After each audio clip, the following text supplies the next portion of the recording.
Thank you for the introduction. So today we're going to talk about harmonization of dynamic testing only in adults.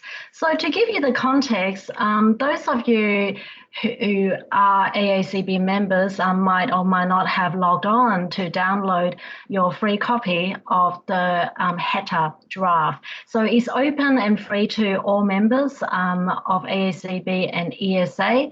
And the paper concentrate on dynamic testing, which, as we all know, is the interrogation of patient samples using different techniques to reach a consistent diagnosis. And as biochemists, we're all very familiar with the concept of harmonization because we all want to look the same. We don't want to be the top hoppy amongst our peers. And it's really the elimination of unnecessary differences. So these are the hard workers. We've got pure endocrinologists and biochemists, and some biochemists as well, who work very hard to bring to you a whole list, an array of endocrine dynamic tests. Some of them you might never have heard of or never needed to do, and some of them are very frequently performed, like the oral glucose tolerance test. You'll be glad to know that I won't be going through all of them. And the purpose of today's talk really is for us as biochemists to reflect on the issues surrounding dynamic testing. So if there is a clinical syndrome that is obvious, you don't need a blood test. On the left, you see 3 children, 2 of whom are growth hormone deficient. If I give you the age of each child, it will be quite apparent to you who was the normal child and who were the growth hormone deficient children. So you don't really need a lot of testing to make that diagnosis. On the other hand, you have 2 growth hormone deficient adults. It's not clinically obvious. A stat test or just a random growth hormone test might not be very obvious, and that's when we really need to rely on our dynamic testing. And of course, the need for harmonization of dynamic tests is because in Australia, growth hormone replacement in adults costs $10,000 a year. And the Australian government only recently allowed or subsidised the growth hormone replacement in adults 2 years ago. In Europe, they've been doing this for a long time. And whenever you have a new procedure, usually trigger a whole lot of new testing. And when the government first started saying that they'll reimburse this very expensive drug, they wanted the clinician to fill out a survey about the patient because they feel just the biochemistry testing is inadequate and it's really hard to pick the patient who has growth hormone deficiency clinically. And so for several months, I had to ask my patients, do you struggle to finish your job? Do you have a need to sleep during the day? And do you need to rethink several times before they sink in? I have to say during today, I would say yes to 3 of the 4 questions already. So very quickly, the government realized the survey is not useful, and they now only require a biochemistry test to let people have an expensive growth hormone replacement. In Australia, you can choose one of 3 tests, the insulin tolerance test, the Arginine infusion test, and the Glucagon stimulation test. In adults, generally we use the Glucagon stimulation test, and you might think it's quite a simple test. You just have to inject glucagon and then do several blood sampling for growth hormone. But if you look at the recipe, it's not well published. It's not like the oral glucose tolerance test. And the safety component as to how to prepare the patient is also not well described. So we've harmonized the protocol in Australia for patients to come in the morning after fasting from midnight. And this is to avoid a late testing because some of these patients have a rebound hypoglycemia or low glucose after glucagon stimulation. And we also want to ensure those who's already cortisone deficient and is dependent on hydrocortisone are adequately prepared for the test. So if they have low glucose, they do not suddenly have a hypotensive crisis on us. So the glucagon dose, you would think for a protocol like this, it is well published, but in fact, there's a lot of controversy even about how much glucagon to give, particularly if the patient is obese. So some society guidelines recommend giving a weight-based glucagon up to 3 milligram. In Australia, we use up to 1.5 milligram. And you can imagine if you double the dose, then you're going to change the outcome or the result. And lastly, the timing of the blood samples. Some society guideline actually ask for the sampling to start at half an hour. And that's a lot of sample because it's half hourly until 240 minutes have elapsed. But once again, with a lot of local data, we have not found one single patient with a growth hormone peak at 30 minutes. So we start our protocol at 60 minutes. So that's already quite straightforward. So now most labs in Australia will just use the glucagon stimulation test in adult, follow those procedures. So everyone will have the same timing, same number of samples, as well as the same dose of glucagon. In pediatric, Arginine stimulation test is more popular because it's very well tolerated. They don't get low sugar level. And the Arginine, however, is a very weak growth hormone stimulator. And the cutoff is less than 0.4 microgram per liter. So here, I want you to pause and reflect. If you offer growth hormone assay in your lab, what is your CV? Around 0.4 microgram per liter. And how did they derive that cutoff in the first place anyway? Because it was established a long time ago using the WHO standard that is no longer available. And our current commercial growth hormone assays are in fact calibrated against a different standard. And it's really uncertain whether the less than 0.4 microgram per liter is still relevant with our current growth hormone assays.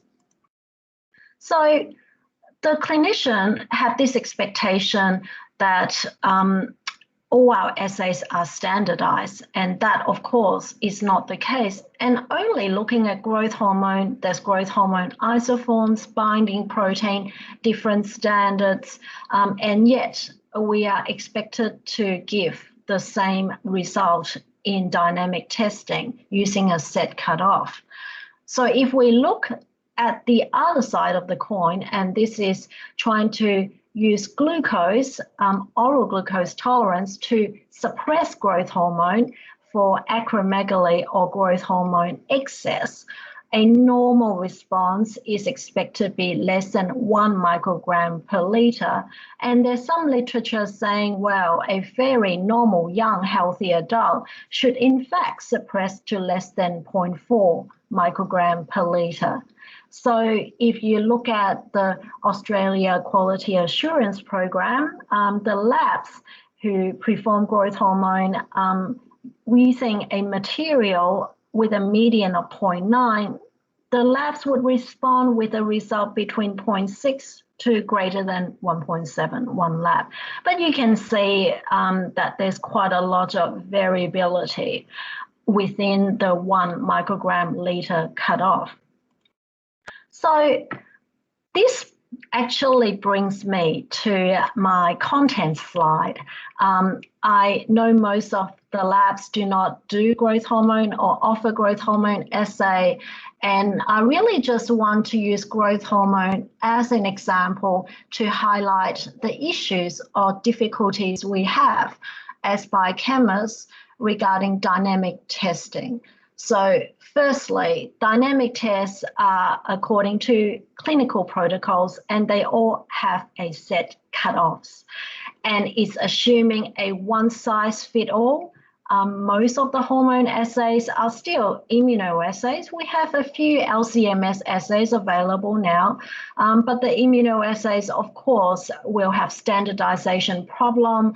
There will be lot-to-lot variation, and there will be differing specificity or non-specificity with cross-reactivity with upstream or downstream metabolites. And secondly, all the clinical protocols all have inherent variations. So they are straightforward oral glucose tolerance tests, but is it really so straightforward? What glucose collection tubes do you use?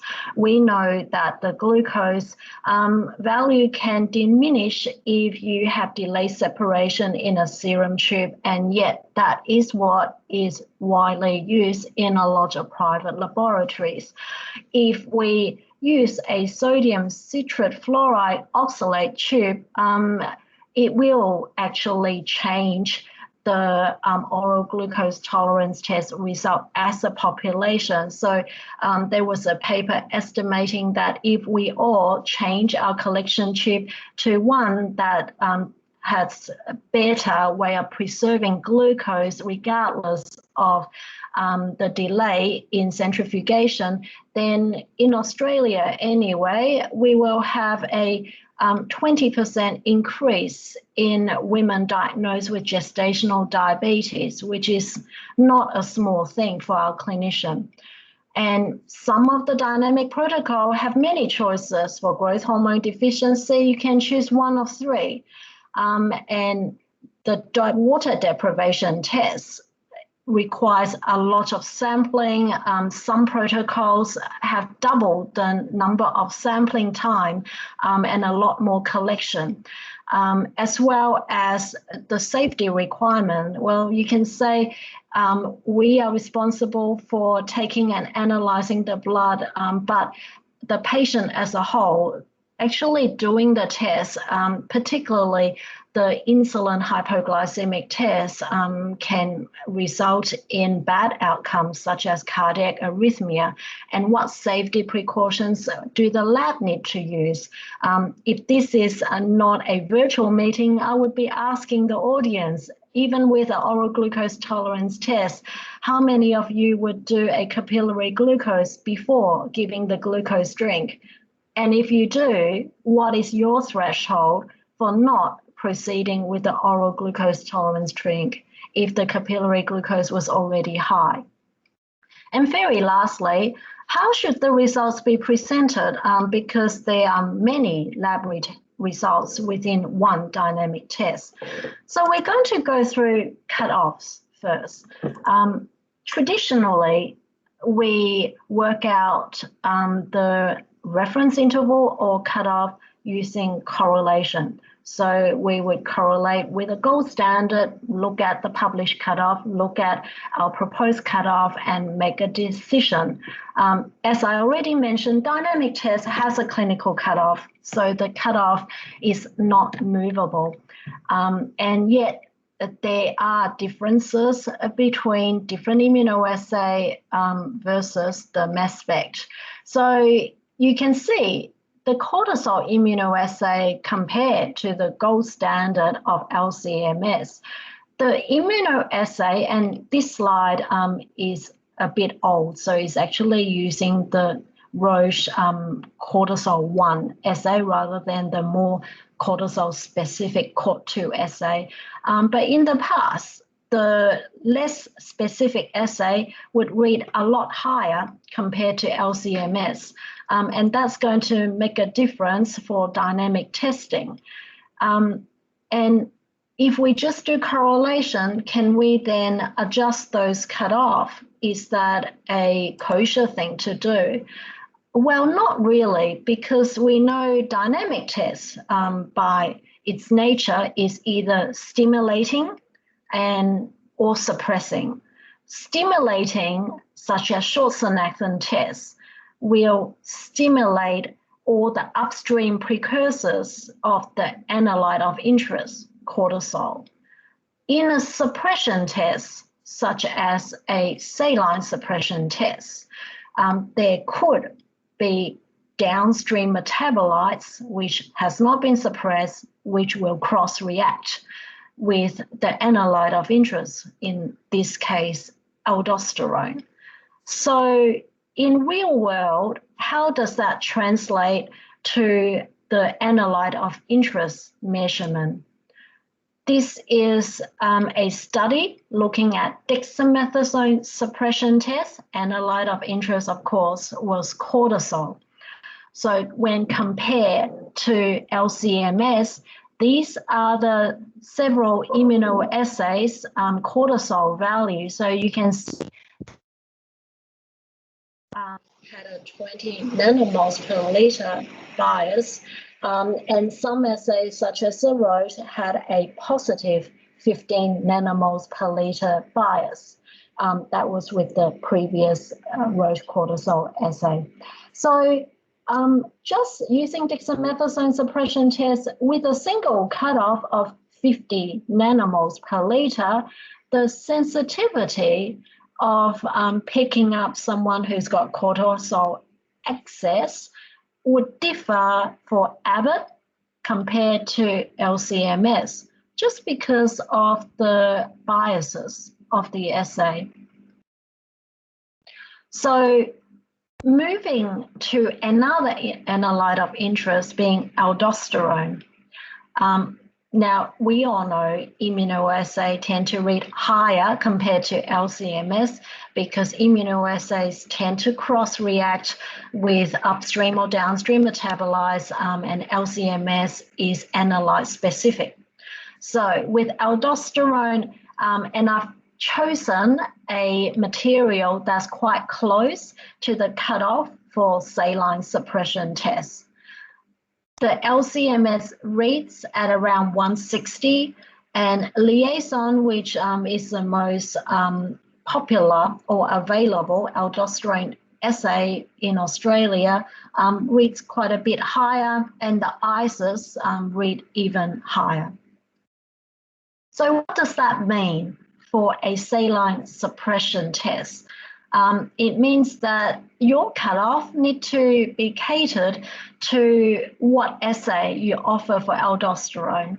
So these are 80 of 85 seated normal saline suppression tests in Moe's study. And he works with Professor Michael Stolweiser, who has published on what cutoff should be used depending on what assay you offer.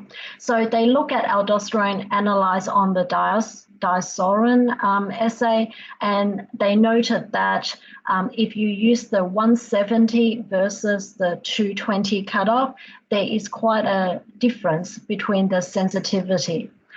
And the current recommendation is that if you use the LCMS assay, then the cutoff is 160. But if you use the Liaison assay, there is a borderline zone, and you're looking at closer to 220 for your cutoff. And just as a real-life example, this is a patient who had a seated saline suppression test in my lab.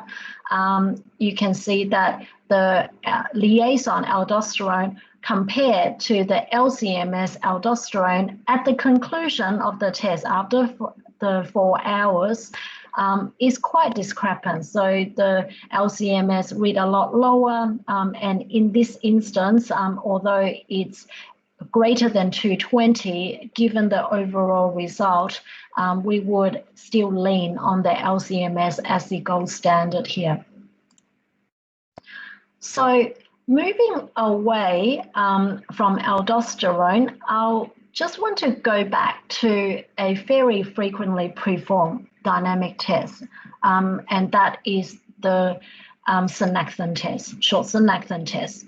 The protocol says that you can give the Synacthen either intravenously or intramuscularly, and that you just need one level, either at 30 or 60 minutes above a certain cutoff. And in the past, everyone just says 550, and now we have quite different cortisol assays. We now have very cortisol specific assays that align really well with LCMS, such as the Roche Cort2, such as the Abbott Architect assay, as opposed to some of the older assay, which is still cross-reacting with the upstream metabolites and read higher. So the recommendation is you need to talk to your lab and see what is a good cutoff for your lab. So from the lab perspective, we now need to provide clinician with what is our optimized cutoff. And of course, female on oral contraceptive pills read higher because of the higher cortisol binding globulin. And it can get really messy because dependent on whether your lab uses IV or IM, the peak cortisol is different. If you use IV, the cortisol does go up between the 30 and 60 minutes. And if you look at the GC mass spec compared to other immunoassay, some can read as high as 540, whereas the mass spec assay read quite low at 420. So with that information and with a lot of discussion with expert, we feel that we should be able to provide labs with a guide in terms of your assay that you use in your lab, what is the ballpark cutoff, because cortisol, of course, is not black and white, just like HbA1c is a continuum, and also a borderline zone that takes into account the imprecision of your cortisol assay, and we can divide it into male and female because they're close enough or similar enough, as opposed to female on the oral contraceptive pill.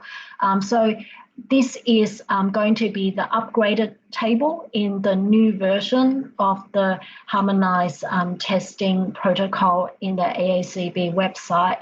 And we also make a recommendation on the comment, because a lot of the feedback I have is clinicians are sometimes very confused because they are not aware you just need to use the highest of either 30 or 60, and sometimes they only concentrate on one level, and the comment can be automated by the lab so that you can report this is a normal short Synacthen test, this is an abnormal short Synacthen test, and it'll save the clinician trying to interpret. So that's cut off and how, as biochemists, we try to find a solution with the differences with immunoassay and how we can guide our clinician in terms of what cutoff is the most appropriate locally. Now I'm going to talk a bit about protocol variations. A fairly common test is the 2-day dexamethasone suppression test. So you're all familiar with the overnight 1 milligram dexamethasone suppression test. The 2-day 0.5 milligram 4 times a day over 2 days is to remove or try to exclude patients with pseudo-Cushing, those who are overweight, depressed, and so forth. So there's a lot of confusion because the clinician know what dose, how many tablet, but they don't know what time to tell the patient to give the tablet. And the timing is important because it depends on what time the baseline blood test was and what time their proposed next day blood test will be. and it also depends on whether your lab opens at 8 a.m. or 9 a.m. So now we have a standardized protocol so that the patient knows they need to set their alarm clock to take the tablet in case they forget, and everyone is now quite clear the last dose and also the next day, day 3 blood test, what time it should be. So I've had patients who took the last dose, walk up to the lab on day 3 at 10 a.m. And then it makes everything really difficult to interpret. The CRH component is optional. Some people prefer to follow it with the CRH. Some clinicians are quite happy to stop after the day 3 blood test for cortisol. So now I routinely print out a table for the patient so that they can tick off the time and when they took the dexamethasone. So another protocol difference is the insulin tolerance test. The patient, the day patient, clinic nurses hate this test because they feel that they're not well supported. The protocol for glucose rescue in case, not in case, because we are deliberately making the patient hypoglycemic, is often not available for them. So in our harmonized protocol, we give a guide to the clinician because the most common mistake is a inexperienced endocrine resident, they underdose. They gave too little insulin in the first place, and then they wait, and then 5 hours later, the patient has not hypo, and then they need to chase it with a second dose. And by then, everyone is getting quite anxious. So this is a guide. It needs to be okay by the treating endocrinologist who knows the patient well in terms of what starting dose they would like, and is per kilogram, because some patients such as those with type 2 diabetes are very insulin resistant and they need a much higher starting dose. And we now have the procedure as to when to give a second insulin dose if they have not hypo by 40 minutes. So that is clear to everyone. The patient and nursing staff don't need to wait there for hours. The reporting units is actually the laboratory's responsibility, because dynamic tests have so many results, so many time points, and sometimes many different sites. So and sometimes also duplicate tubes. And if the labeling is incorrect, if the site and time is incorrect, it completely alters the interpretation. And given that some of these dynamic tests are quite invasive, such as inferior petrosal sinus sampling, that can cause bleeding, we really don't want a procedure to be wasted because of mixed up samples or mixed up results. So this is how one laboratory have chosen to report the inferior petrosal sinus sampling. For those who are not familiar, the IPSS, or inferior petrosal sinus sampling, require taking sample from the right, left, inferior petrosal sinus and peripheral, and then the CRH is given, and then there's multiple time points of blood taken from 3 sites. So if the lab only code the sample to time and a lab number, and then on the bottom they try to say which site the sample is from, it's actually really confusing. It takes me a good 10 minutes to write and get an idea of the site, do the calculation and understand what's going on, and to see whether it was a successful procedure or not. So we've improved this now. This is the Royal Melbourne Hospital new reporting format. So we have coded, as you can see, the IPSS is a coded test panel. so that they are set lab number for each sampling time and site. And once we plug all the samples in, the report now look like this. On this test patient, you have the peripheral to baseline and then 2, 5, 10, 15 minutes post CRH. The same for left petrosal, the same for right petrosal. And of course, we do ACTH and prolactin on every single sample. And by the way, we have now just use a 4-ml EDTA for both ACTH and prolactin. Some lab were still using a separate serum tube for prolactin, and that doubled the number of tubes that our central specimen reception staff have to label and handle, and it's actually quite prone to mistakes. Prolactin using EDTA plasma as a sample type has been very validated in most of the immunoassay platform. So that aside, now you can clearly see that the left and right petrosal sinus were in the right place because there is a high central to peripheral prolactin gradient, and we do the ratio for the clinician so they can eyeball it now and know what's going on, and see if for the ACTH there is a good central to peripheral gradient at baseline, 2 to 1, and then a 3 to 1 after stimulation. And we have an interpretation to guide them so that they understand what the conclusion should be. So we have good feedback from the clinician. They find this a lot neater than what I've shown you previously. So this is the old IPSS procedure when we used to use a separate serum tube prolactin. That equates to 250 mils of blood, actually, and 36 tubes. And with our new procedure, we more than half the blood. We have a lot less tubes and just 72 mils of blood.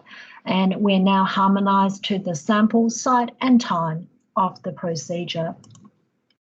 So similarly, we did exactly the same thing for adrenal venous sampling. So adrenal venous sampling, there's actually more room for error for the laboratory because essentially all the stimulated sample are very high aldosterone cortisol, essentially all need dilution. So now we do all the calculation on the bottom, and the clinician can clearly see whether at baseline the adrenal veins were cannulated, i.e. they had a cortisol that is at least 2 times that of the peripheral cortisol, and we have a worksheet that's embedded in the harmonization manual that you can also copy and download. And if your lab doesn't have a middleware that allow you to do the calculation, you can use this spreadsheet to plug in the value and calculate, and it will still come up with all the ratio as well. So I want to conclude by going through the issues that I've raised, and hopefully you've had some time to reflect on, and how we've tried to overcome some of this problem. So a lot of the clinicians still think that everything should have one single cutoff. I think now more and more endocrinologists understand that in one hospital, they might have a short Synacthen test cutoff of 500, and in another hospital, the short Synacthen test cutoff is 450. And they now have a greater understanding. It's not because the Synacthen was given differently, it's really just about the assay. So amongst ourselves, we still need to look at solution for lot-to-lot variability, particularly for low-volume assays, such as growth hormone. And in fact, you might be aware recently there's been some negative bias on the IGF-1 liaison assay. So it's something that is out of our control, but within a dynamic test setting, we can warn the clinician we can't alter the cutoff easily. So the protocol's variation, hopefully the harmonization protocol will guide the clinicians who order the test in terms of which is the best test to order, show them how to prepare the patient, and for our nursing staff to do the test safely, and for the labs to always collect the same sample, hopefully the same sample type, and in the same timing interval. And with the results, a lot of labs are still trying to put dynamic tests in a format, so it's not a singular test. So some cortisol within a short Synacthen test are just reported as singular cortisol, which means that the clinician can't go and extract the result as Synacthen test. They just all come as cortisol. And also it's a bit hard to trigger an automated comment. Your lab need to have coded the test as a dynamic test for our middleware to interpret the cortisol value and then automatically put in a comment about whether this is normal or abnormal short Synacthen test. In the same way that our middleware would automatically look at the glucose in oral glucose tolerance tests and trigger an automatic comment based on the value of the 3 time points of the glucose. So hopefully with harmonization, and if we all do things together, give a consistent message about the disadvantages and limitations of our tests, there's power in unity, and certainly we are stronger together, and we no longer, have clinician asking, oh, how come your cutoff is so different? There is now a more widespread understanding of why certain things must be different. So I'm going to unshare my slide.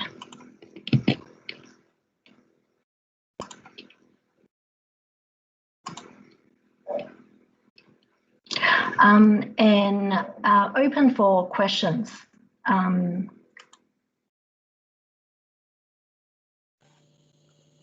So we're not seeing any questions in the chat room yet, but maybe I'll just start with a simple question. Thank you so much for your talk, Dr. Cheng. I think this was really great, and so nice to know to share all the validated protocols and harmonization efforts that you've done. Is really, I think it must have been super helpful for the clinicians and the nurses to have this. What happens when, and some of these test protocols are quite involved. For example, the Dex-CRH test. What happens if there is non-compliance? So in Australia, we can test for the dexamethasone level. It's not routine. Because the dexamethasone, at the end of the day, whether it's a 1 milligram dexamethasone or a 2-day low-dose dexamethasone test, you rely on the patient to take it.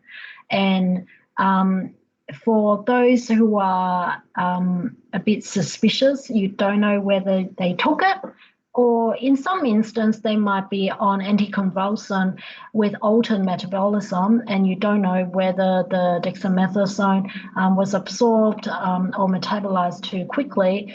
We can go back to that sample and send off for dexamethasone level. And so you might not have noticed, but in that 150 dexamethasone suppression test, some of them were actually had very low or undetectable dexamethasone level, meaning that the patient didn't absorb or metabolize too quickly. So it is an issue, but we can overcome it.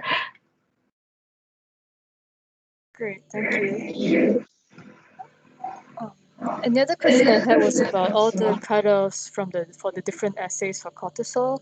Were the cutoffs determined based on correlation to mass spectrometry, or how were they derived? So they were derived from the Alpha Hand paper, who look at Synacthen tests and use real-life sample Synacthen tests and analyze on several immunoassay platform as well as LCMS. So that's the best evidence we have. Now, of course, that paper was published a few years ago, and some of the assays have moved on. So the Roche immunoassay is no longer relevant because Roche now have the CORT2 assay. And with local experience, and Greg Ward has done a lot of work correlating Synacthen tests as well. With the Australian experience is the Roche CORT2 assay align very well with the mass spec assay. So the cutoff are very similar. So Sam put a question, will the harmonized protocols become available to all if you are not members to AACB and do not have access? So that's a really good question, Sam. When the societies, the AACB, ESA, and the CPA, the college endorsed the working party to look at the harmonized protocol. We did discuss whether we should upload it so that it will be available to everyone. And then someone said, oh, they did the same for other protocols. And then they ended up having overseas non-biochemists making strange comments. When you have open access, you end up inviting open feedback or criticisms. And so, which is why at the moment, it is in the AACB and ESA because there has been a lot of feedback since the draft version. So hopefully in the coming months, I'll be uploading the final version. It's never final because assays always change over time. There's always new dynamic tests. And then for the APFCB members, if you're interested, I can email a version to Pauline who can distribute as well.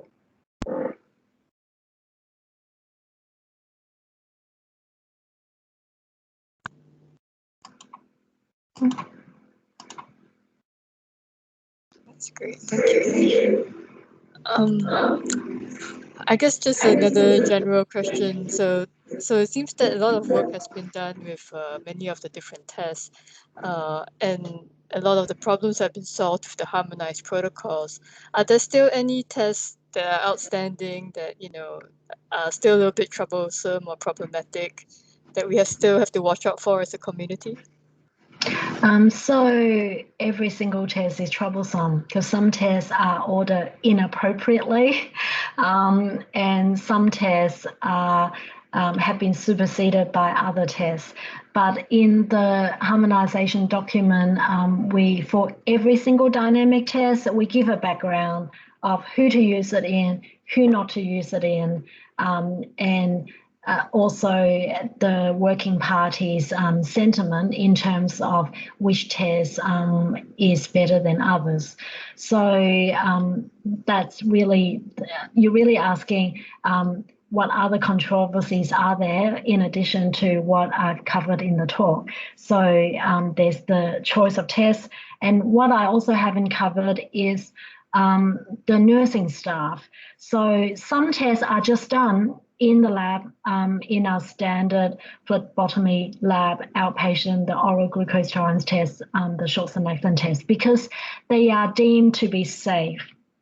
However, there are some tests that can be very unsafe in the wrong hands if it's not well monitored, and if there's a lack of medical staff close by when the patient's status deteriorate. So in Australia, we have the ENSA Society, so that's the Endocrine Nurse Association, and the endocrine nurses in the hospital who are privileged enough to have endocrine nurses, they do the vast majority of the dynamic tests. They're very skilled, they're very experienced. In hospitals who are not as lucky and do not have an endocrine nurse, the general nursing staff are often very scared of the test. And I can share with you that recently in one of the hospitals I worked at, the nursing staff were so stressed when a patient had an insulin hypoglycemic test. They've now stopped doing all dynamic tests because they just feel unsupported and they're worried. And so part of it is to ensure all the stakeholders are involved. And so when the nursing staff write their own protocol and they put in, well, the patient should have blood pressure measure at that time, they feel more in control. So that is also very important. So Sam asks, how well do endocrinologists understand uncertainty of measurement and deal with ranges around cutoff? That's a very good question, Sam. So most endocrinologists do not understand uncertainty of measurement. They do, however, accept a borderline or a gray zone. And they probably think the borderline and gray zone is just because the test is no good. And so you just need to give it a little bit of a safety margin. But of course, we as biochemists understand it's to do with the precision of the test. So I think when we report certain tests and we use the word borderline or gray, they accept that quite well. And then Gayani said the recommendation for assay-specific cutoffs. So it depends on the test being done. So at the moment for dexamethasone suppression tests, because of lack of data, there was only one study that looked at the 150 dexamethasone test and to do the cortisol at several different platforms. We still use the society cutoff, which is less than 50 nanomoles per liter. The short Synacthen test, a lot of labs have now their own local cutoff, which is what is recommended because if they have a mass spec assay for cortisol, some lab uses a short Synacthen test peak cutoff of 420 nanomoles per liter and so forth. I hope that's what your question is, unless you have a specific assay in mind. And then Pavai said, after insulin tolerance test, if the value is between 3 to 5 microgram per liter, how should we interpret?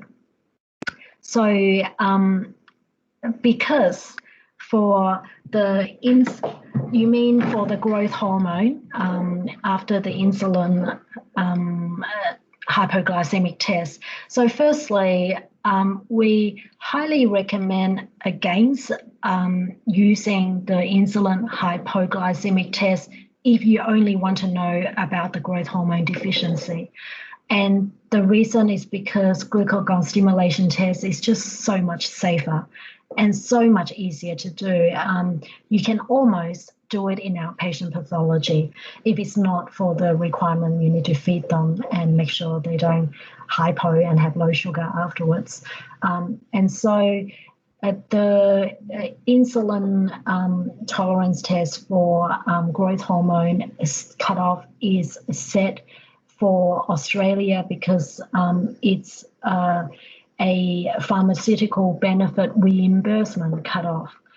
So for us, there is no grey zone. If you get the cutoff, you get the growth hormone. If you don't, that's it. So I hope that answers your question about the grey zone.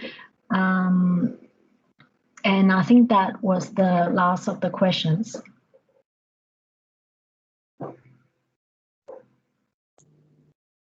So we'll just give folks another minute or so to drop in any last questions if they have any. But yeah, overall, I wanted to thank you again, Dr. Cheng, for this amazing presentation. That's an absolute pleasure. So let me know if you would like a copy of the slides as well.